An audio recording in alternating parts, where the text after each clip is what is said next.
여전히 더우시죠? 이렇게 보니까 에어컨이 바뀐 뒤로는 이미 지혜로우신 분들은 뒤쪽에 자꾸 앉으세요.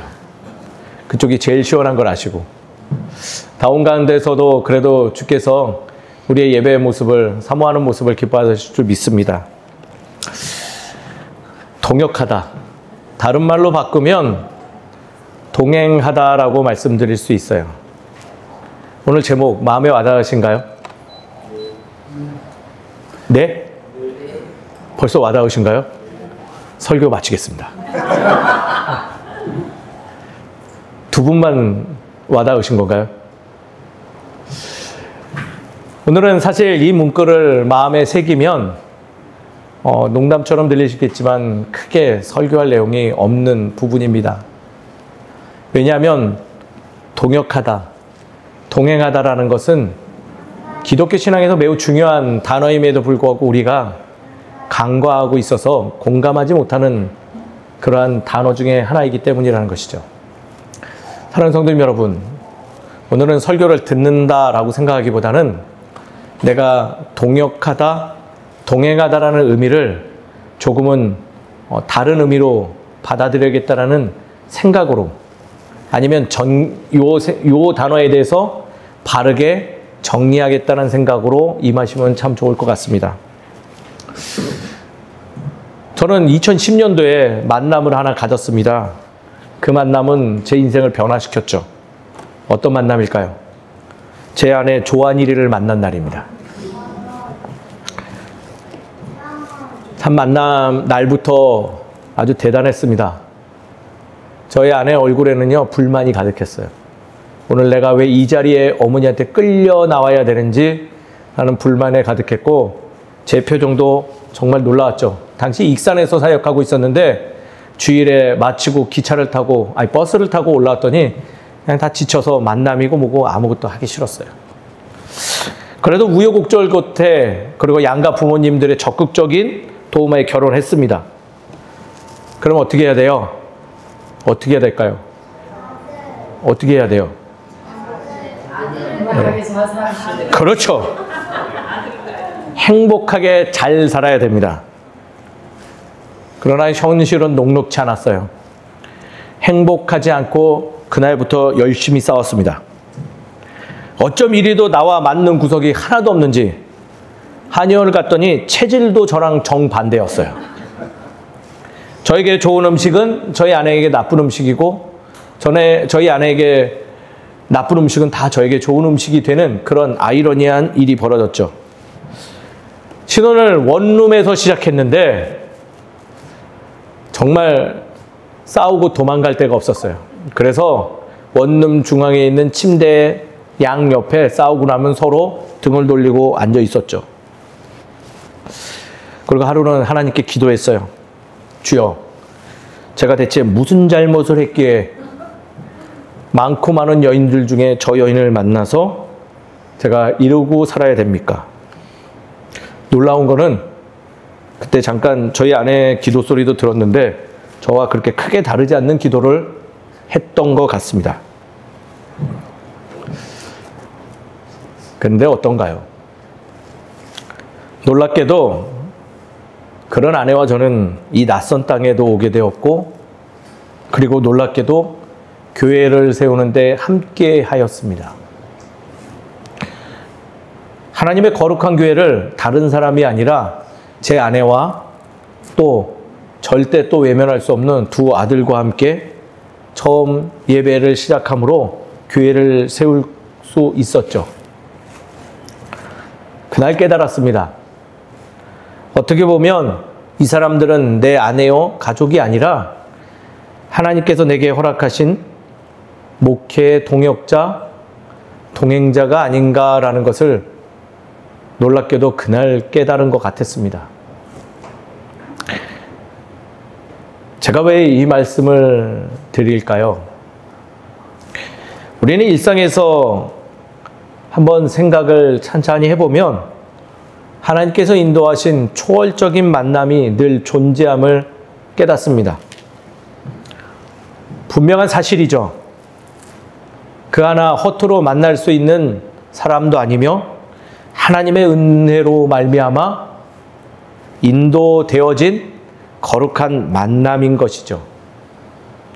조금만 기다려보면, 즉 시간이 흐르면 깨달을 수 있고 발견할 수 있는 은혜의 만남의 사건임에도 불구하고 관계 속에서 의도치 못한 사건들이 발생하면 이 중요한 사실을 망각하는 경우가 다수 발생하기 때문입니다. 오늘의 말씀은요, 하나님이 인도해 주신 은혜의 사건인 것을 망각하고 있는 우리들에게요, 동역과 동행의 의미가 얼마나 큰 하나님의 은혜인지 잘 알려주는 귀한 말씀이 됩니다. 하나님께서 인도하신 거룩한 만남을 온전히 회복하고 그 의미를 다시금 기억하라고 하나님께서 우리에게 허락하신 말씀이라는 것입니다. 사랑하는 성도님 여러분, 오늘 내 곁에 있는 이들, 참으로 얼마나 귀한 존재이며 내 삶 속에서 만난 이들이 나의 참된 동역자임을 깨달아 알아 하나님께 영광 올리는 관계의 회복을 이루시는 우리 모두가 되기를 주의 이름으로 축원드립니다. 말씀을 살펴보죠. 오늘 말씀에는요, 사도 바울의 행로가 다시금 기록되어 있습니다. 데살로니가 지역에서 베레아로 떠났고, 베레아에서 지난주 말씀인 어디로 왔어요? 아테네로 갔죠. 아덴. 그리고 오늘 그곳을 떠나 고린도 지역으로 들어왔어요. 이들의 2차 여행, 사도 바울, 실라, 디모데의 2차 전도 여행은요, 점점 정점에 올라가기 시작한 것이죠. 이들은 중간에 생각지 못한 방해꾼들, 자신들을 회하려고 하는 유대인 과격주의자들로 인해서 뿔뿔이 흩어졌지만 그들은 다시금 고린도 지역에서 만남을 다시 가져요. 그리고 이곳에서 1년 6개월간 하나님의 말씀을 전하였다라고 오늘 본문 마지막에 기록되어 있는 것입니다. 근데 1년 6개월 동안 전한 그들의 이야기에 앞서 두 만남이 기록되어 있어요. 그 첫 번째 만남이 누구예요? 브리스길라와 아굴라라는 부부를 만난 거룩한 만남이 한 번 또 발생합니다. 그 부부는요, 본도에서 추방당하여, 본도라고 하는 것은 어딜까요? 로마 그 통치권이 있는 지역입니다. 뭐 로마 본토라고 생각하시면 좋아요. 그곳에서 추방당했어요, 실질적으로는. 그리고 고린도 지역까지 오게 된 그런 부부죠. 로마에서 고린도까지 어쩔 수 없이 본인들이 원한 것이 아니라 어떤 물리적인 힘에 의해서 이동할 수밖에 없었던 부부라는 거예요. 그리고 그들의 일이 뭐래요? 생업이 천막을 만드는 일. 그 일을 했던 이들. 그래서 이들과 만나서요, 사도 바울의 그 유명한 텐트 메이킹, 텐트를 만드는 일을 하면서 복음을 전하는 일이 벌어졌다는 것이죠. 이 사건은 사도 바울로 하여금 자족하는 목회자의 모델로 되는 시점입니다. 안정적인 기반으로 지내던 바울은요, 마게도니아부터 내려온 실라와 디모데하고 만난 후요, 또 다른 거룩한 또 만남을 가져요. 누굴까요? 디도 유스도라는 사람과 회당을 지키는 그리스보라는 사람을 만난 사건이죠. 그리고 그들로 인해서 복음의 힘이 더해졌어요. 어떤 가운데? 오늘도 등장하네요. 바울을 방해하는 유대주의자들로부터 두려움에 떨고 있었지만은 이 만남을 통해서 다시금 하나님의 거룩한 일들을 얼마 동안 1년 6개월 동안 그것에서 또 활동할 수 있는 힘을 얻었다라는 거예요. 그 가운데 은혜의 사건 하나 더 일어납니다. 하나님께서 사도 바울인데 많이 두려웠나 봐요. 그에게 위로의 말을 전하죠. 두려워하지 말라. 담대히 나의 이야기를 전하면 내가 반드시 어떤 이들, 내가 준비한 나의 자녀들을 또 만나게 될 거고 그로 인해서 두려움으로부터 벗어날 것이라는 만남의 이야기를 또 해줘요. 만남이 참 많죠. 동행에 대한 이야기가 중요하다는 거예요. 고린도하고 아덴은 조금 다른 지역입니다. 아덴은요, 각종 우상 숭배가 많았던 지역이에요. 그렇다면 고린도는 뭐가 많았을까요? 뭐가 많았을까요? 돈이 많았어요. 돈이. 그래서 지금 박근희 집사님이 말씀하신 대로 돈이 많으니까 어떻게 될까요? 음주가무, 향락과 음행과 각종 일들이 많이 벌어진 내용이에요. 돈이 많으면 좋지 않은 것 같아요. 어디를 보면, 고린도 지역을 보면. 각종 부패는요, 돈에 기초하여 발생하였고, 사도행전에는 세밀하게 기록되어 있지 않지만은 고린도서에 나온 내용들을 살펴보면 각종 비료와 부패의 종합 세트가 넘쳐나는 곳이 고린도 지역이었다라는 것을 볼 수 있어요. 더욱이 세상에서만 벌어진 게 아니라 고린도 교회, 신앙 공동체 안에서도요, 불륜과 음행, 경제적인 부패 사건이 끊이지 않은 지역이 바로 고린도 지역이죠. 아덴은 신앙의 자세에 대한 상징적 물음을 던진 도시라면 고린도 지역은 풍요로운 세상 속에서 신앙 공동체는 무엇으로 위기를 극복해낼 수 있는가를 묻는 지역이에요. 그 위기를 이겨낼 수 있는 키워드가 그럼 뭘까요? 바로 동역하는 자, 동행의 관계 회복으로 인해서 이겨낼 수 있음을 간접적으로 말해주고 있다는 거죠. 만남에 대해서 좀 얘기하죠. 고린도 지역에서 만난 브리스길라와 아굴라라는 이 부부는요, 굉장히 상징적인 사람들이에요. 본도 출신 유대인과 로마 본토인이 결혼한 부부인 거죠. 아굴라, 로마 장군 아킬라스 시대 유대인 노예입니다. 누가요? 남편 아굴라가. 아달로부터 온 여인 브리스길라는 어떤 여인일까요? 거의 성도님들은 잘 몰라요. 어떤 여인인 것 같으세요? 그냥 아름다운 여인? 예? 로마의 귀족? 맞습니다. 박수 한번 쳐주시죠. 브리스길라라는 이름은요, 명문가의 성이에요. 로마의 귀족이죠. 근데 지금 누가 결혼했다고요? 누가 결혼했어요? 명문가의 귀족 여인과 자녀와 아굴라라는 유대인 노예하고 결혼했대요. 이 둘의 만남이 가당한 일인가요? 로마 지역의 그리스도 예수님의 이야기가 성행하면서요, 클라우디우스 황제는 명하기를 예수의 이름을 거론하는, 그리스도에 대한 이야기를 거론한 이들을 모두 추방해라 라는 시기와 더불어서 이들은 굉장히 어려운 일을 당하죠. 예수를 증거하는 유대인도 꼴보기 싫은데 그 유대인 노예와 로마 귀족의 여인이 결혼했다는 것은요, 도저히 받아들일 수 없는 이야기죠. 그래서 어떻게 한 거예요? 본토에서 추방시킨 거예요. 나가, 너희들의 만남을 인정할 수 없어. 너희들의 동행의 길은 축복할 수 없어. 너희는 자격 없어. 근데 놀라운 것은요, 이 둘 부부는요, 바울 서신에 6번 등장합니다. 그리고 놀라운 사실 하나, 바리새인 중에 바리새인 사도 바울이 기록하는 습성과는 다르게, 어떤 습성? 남성 우월주의인 습성과는 다르게, 유대주의 정신과 다르게 브리스길라 여성이요, 4번 먼저 소개되고요, 남편은 2번 먼저 소개되는 경우가 기록되어 있어요. 이 의미는 무엇을 알려드릴까요? 우리 설교 시간에 자주 나눴죠. 여성은 이때 당시 어떤 취급이라고요?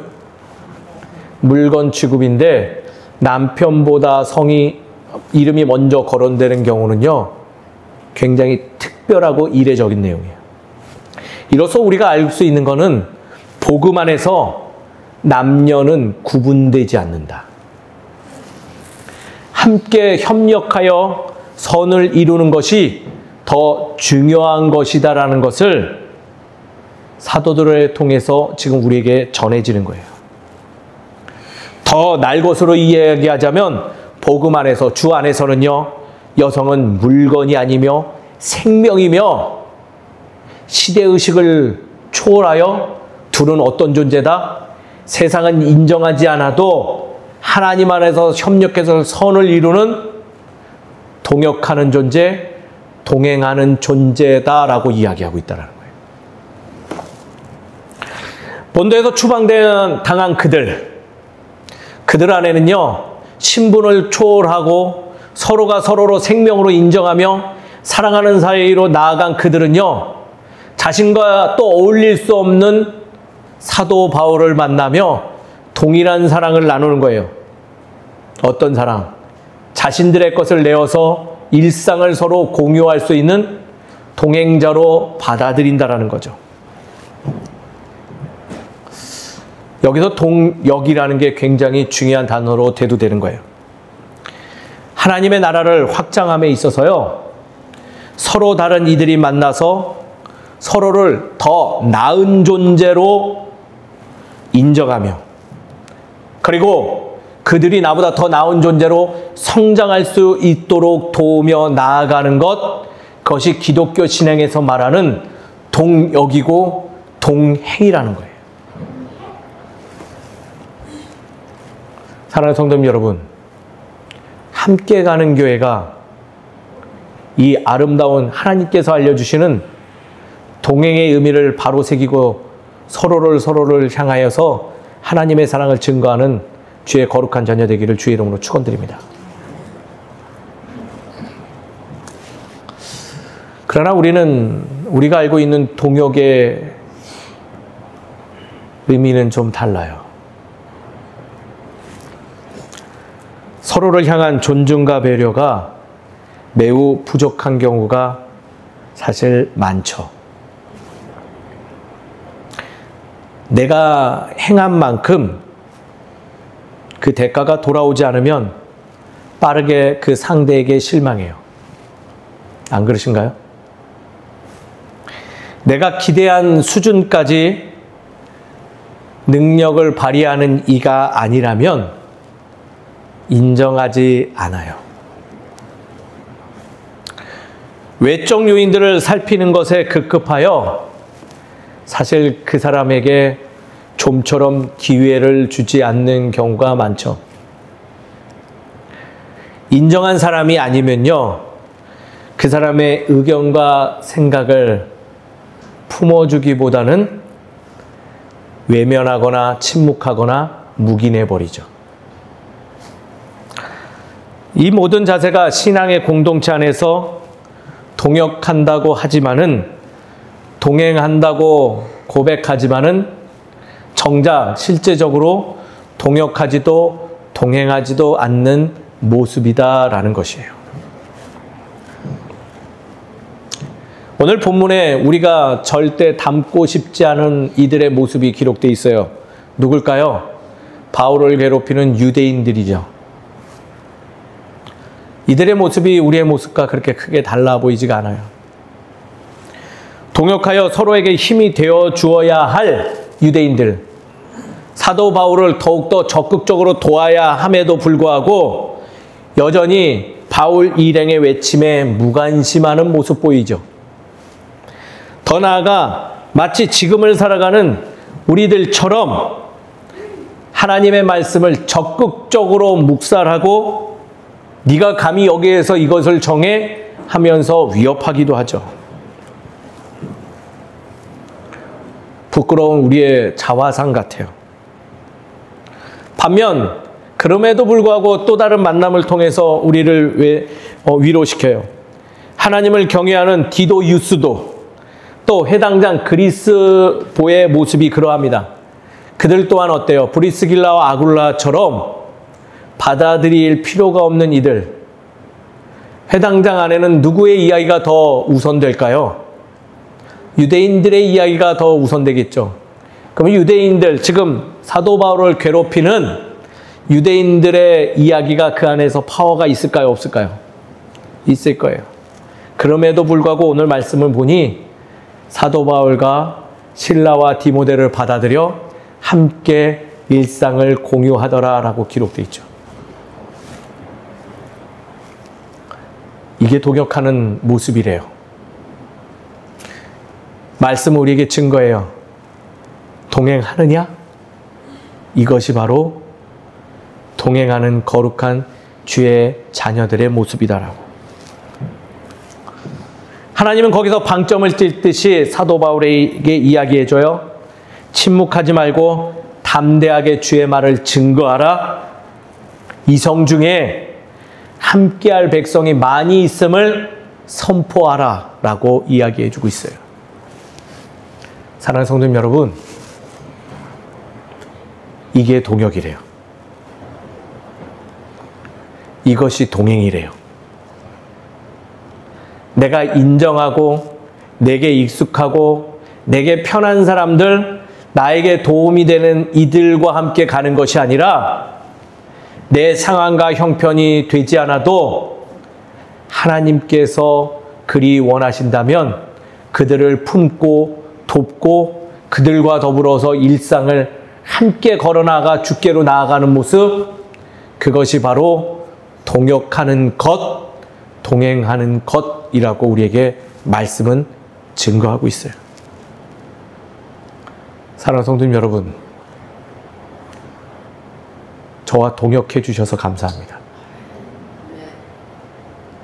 저와 동행해 주셔서 감사합니다.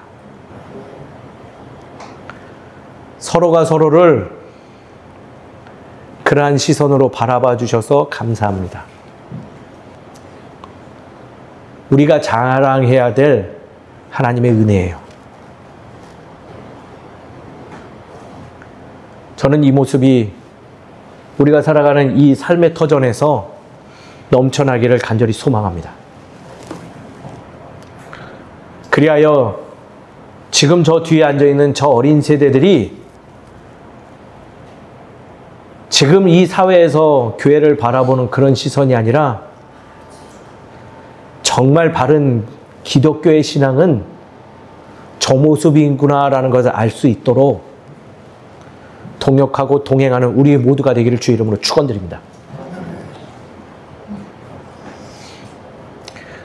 아이가 아니에요. 우리와 동역하고 동행하는 세대이기 때문에 우리가 저들에게 증거해야 될 기회가 바로 지금입니다. 우리 어린 친구들, 우리와 동역해줘서 고마워요. 우리가 부족해서 미안해요. 그래도 앞으로는 말씀을 통하여 그렇게 살아갈 터이니 한 가지 부탁할 것은 여러분들의 젊음을 이용하여 우리를 지켜봐 주시면 고마울 것 같습니다. 우리 청소년, 청년들, 우리 아동부들, 우리 주영이 벌써 알아듣고 실실 웃고 있는데 기다려 주실 건가요? 사랑하는 성도 여러분, 또한 우리가 서로가 서로를 그 모습을 잊지 않았으면 좋겠습니다. 내 아내를, 내 삶에 있는 만나는 모든 이들을 그렇게 바라보며 서로가 서로에게 죽게 대하듯 사랑하는 정말 하나님의 사람으로 살아가는 우리 모두 되기를 주의 이름으로 축원드립니다.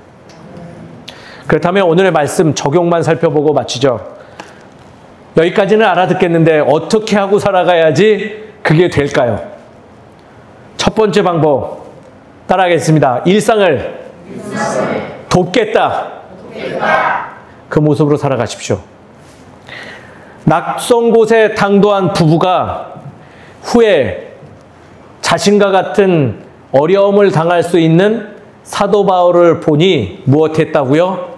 도왔어요.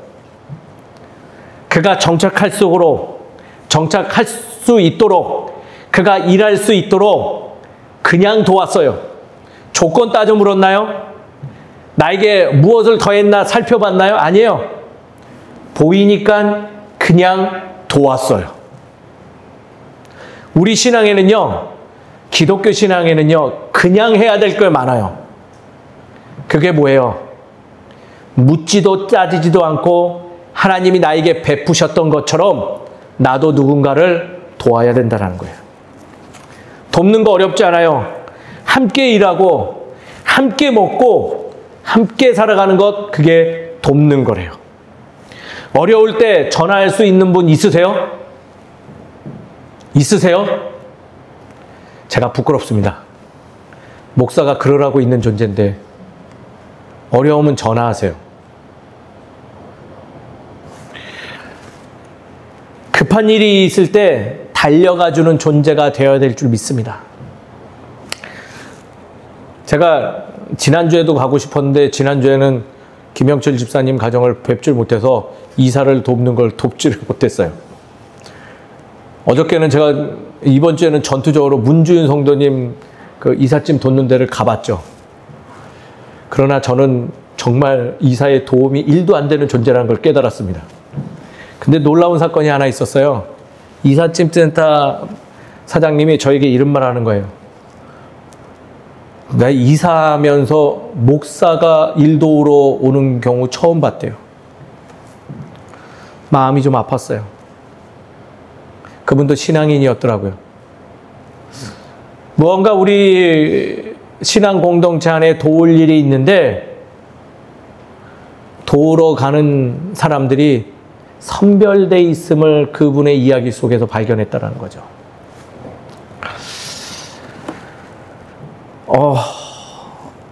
누군가 어려움이 생기면요, 이상한 준비되지 않는 말로 돕기보다는요, 그 곁에 찾아가 주세요.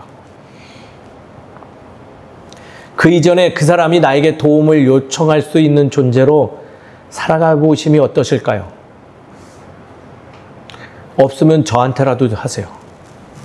제가 뭐 그렇다고 큰 힘이 되는 존재는 아니지만 함께 있어 드릴 수 있도록 노력하는 사람이 되고자 합니다. 저를 위해서라도 전화할 수 있는 존재로 살아가 주시면 좋겠습니다. 그게 신앙이에요. 그게 동역이에요. 그게 동행입니다. 좀 더 성숙한 모습, 상대를 가리지 않고 도움의 손길을 전하는 우리가 돼야 되지 않을까요? 조건 없이 하나님은 우리의 기도를 들어주시며 우리와 동행해 주시는 것처럼, 또 브리스길라와 아굴라가 처음 보는 바울임에도 불구하고 그가 먹고 사는데 문제가 발생하지 않도록 도왔던 것처럼 우리도 조건 없이 누군가를 돕는 그러한 삶을 소유하는 넉넉한 주의 자녀 되시기를 주의 이름으로 축원드립니다. 두 번째,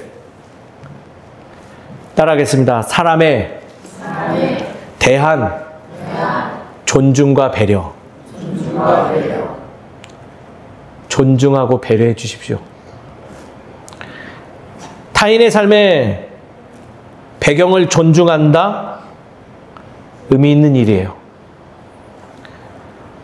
생업이 같더라라는 것, 서로의 일에 대한 능력을 존중하는 모습이 있죠. 브리스길라와 아굴라가 그랬대요. 내가 귀족인데 어찌 노예가 나랑? 그러지 않았어요. 신분이 달라도 생명으로 바라봐주는 존중의 모습. 또 사도 바울과 생업이 같더라? 네가 잘하네, 내가 잘하네 따져 물은 것이 아니라 그가 살아갈 수 있도록 그를 내 일을 나눠주는 것, 그것은 존중하는 거예요. 부끄러운데요, 목회자가 성도들을 많이 무시해요. 우리 한국교회 안에 그런 모습이 너무 많아요. 또 반대로 성도님들이 목회자 많이 무시해요.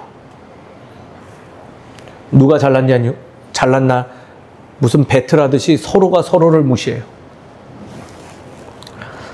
바꿔보면 어떨까요?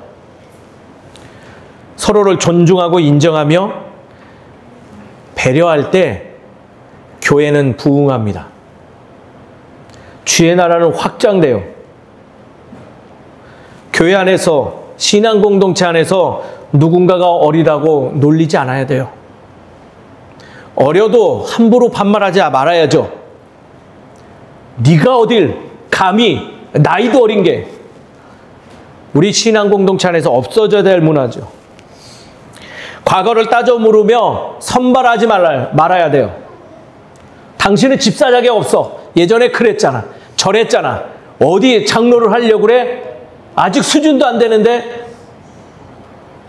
아니에요. 세상의 조건과 잣대로 평가하기보다는 주 하나님 아버지의 마음이 평가 기준이 되어야 돼요. 사람을 볼 때 생명으로 봐야지 조건과 그 사람이 가진 어떤 물질로 보는 것이 아니라 생명으로 바라볼 때 존중과 배려가 드러남을 기억해야 돼요. 존중과 배려는요, 모두가 누려야 될 기본적인 하나님 나라의 권리예요. 사랑하는 성도님 여러분, 서로를 사랑하십시오. 서로를 존중해 주십시오. 서로의 이야기에 귀담아 들어주시고 배려해 주세요. 이게 바로 동행하는 모습이래요. 듣고자 합니다. 저의 이야기도 전달되기를 소망합니다. 서로가 존중되어지는 신앙 공동체를 이루는 우리 모두가 되기를 주의 이름으로 축원드립니다. 가정 안에서도 사회에서도 서로가 서로의 것을 인정해주고 섬겨주는 주의 자녀 되기를 주의 이름으로 축원드립니다. 세 번째는요, 따라하겠습니다. 두려움 없는 복음의 자세.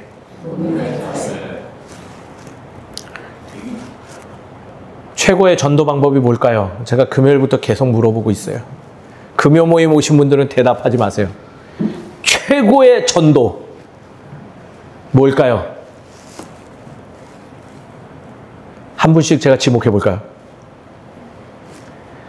저도 굉장히 감동받은 건데요. 이게 최고의 전도래요. 따라하겠습니다. 나처럼 살아보실래요? 이게 전도래요. 근데 어때요? 최 집사님 어떠세요? 한번 김선주 집사님한테 한번 말씀해 보세요. 눈을 바라보시며 나처럼 살아보실래요? 이렇게. 안 했어요. 어떠세요? 나오세요, 쉽게? 아는 사람만 한테도 이 말이 안 나오는데 믿지 않는 자, 처음 보는 자에게 이 말을 전하는 게 최고의 전도래요. 왜 못할까요? 왜 우리 말 못할까요, 이 말을요? 예? 임집사님 뭐라고요? 그 정도로 안 해서. 예. 부끄럽죠? 내 삶을 제시하는 게 두려운 거예요. 그러나 하나님은요, 그러나 우리들에게 말하고 있어요. 두려워하지 마. 너는 나의 거룩한 아들과 딸이야. 사랑하는 성도 여러분, 주의 자녀됨을 기억하시길 소망합니다. 그 기억으로 두려움 이겨내십시오. 또한 이 이야기는요, 자신뿐만 아니라 타인의 삶을 살리는 일이에요. 그렇잖아요. 내가 주의 사람으로 살아가는 것을 증거하는 일은요, 나 혼자만 좋은 거 아니에요. 그도 주의 사랑을 누릴 수 있도록 돕는 일이라는 거죠. 우리의 익숙함 어떤 거라고요? 우리는 상대가 나의 기대치를 못 따라오면요, 버려요. 그러나 내 삶을 증거할 수 있는 것은요, 그 말뜻 안에는요, 타인이 기대에 못 미쳐도 비난이 아니라 내가 당신을 돕는 삶을 가지고 있어요. 내가 당신을 섬길 거예요. 라는 의미가 담겨 있다는 거예요. 사랑하는 성도 여러분, 늘 우리의 입술에서 나처럼 주의 자녀로 살아가지 않겠습니까? 라는 담대한 삶을 살아가는 우리 모두가 되기를 주의 이름으로 축원드립니다. 오늘 당장 집에 가서 집에서 댕굴댕굴 거리는 가족이 보이면 꼭 이야기해 주세요. 나처럼 살아가지 않을래? 나와 같이 예배하지 않을래? 가정 밖에 있는 누군가가 보이면 동일하게 얘기해 주세요. 내가 너의 아픔을 잘 알아. 내가 도와줄게.